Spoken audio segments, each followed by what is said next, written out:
Thank you, Claudine. The crash of Flight 3407, which claimed 50 lives in Clarence Center in February of 2009, is far from a distant memory for those affected by it. And as 2 on Your Side's Dave McKinley reports, those who battled for airline safety measures amid their grief are finding themselves preparing to battle once again to preserve them. We're going to stay diligent. We're going to keep an eye on Washington. 6 years since the crash, later blamed on pilot error, which claimed the lives of their loved ones, the fight continues for the 3407 families. And I think it's going to be like a never-ending process. I mean, it's sad to say, but I just think it's something that's always going to have to be watched. Inclement weather drove them from the planned site of their news conference at the crash site on Long Street in Clarence Center to Clarence Town Hall. I get a little choked up when I think of their losses and their strength.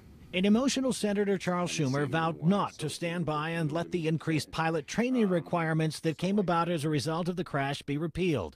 Pilots now have to log 1,500 flight hours before receiving their airline transport certificate. But there is concern that as part of a bill to renew the FAA charter this year, the airline industry and its lobbyists will seek to roll back the training hours to the 250 previously required before the crash. Any attempts to water down the legislation these families have worked so hard to pass over the last 6 years, they'll have to go through all of us first.